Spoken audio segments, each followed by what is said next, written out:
Mira was known as the girl who failed. She didn't just fail quietly, she failed in front of everyone. On the biggest stage of her life, the National Quiz Championship, live on television. She blanked out, froze, forgot everything. That moment became a meme, a trending hashtag, a joke that echoed far beyond the auditorium. The internet laughed. Her classmates whispered. Even her relatives advised her to stay low for a while. And Mira did, but not to hide, to heal. In the silence that followed the noise, Mira did something most people don't. She reviewed the tape. Not to punish herself, but to understand. What triggered the panic? Why did her voice shake?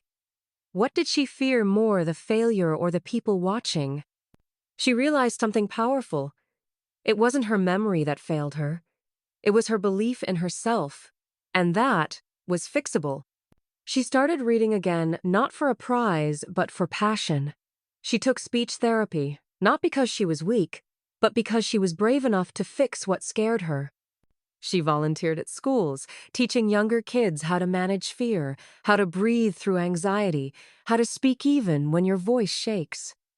Years passed.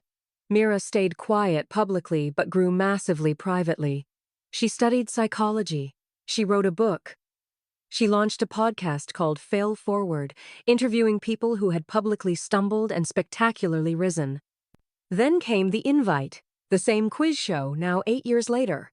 This time, not as a contestant, but as the keynote speaker at their annual event.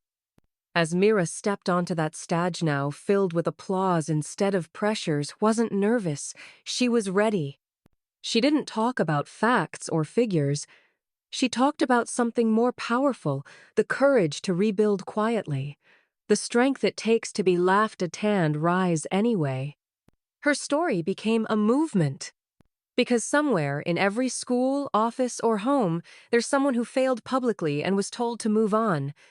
But maybe what they really need is a chance to rebuild without shame. So, if you've failed, stumbled, embarrassed yourself in front of the world, this story is for you. You're not finished. You're just forming. And remember, legends aren't made from perfect moments. They're born from the broken ones. Your comeback? It's not loud. It's legendary.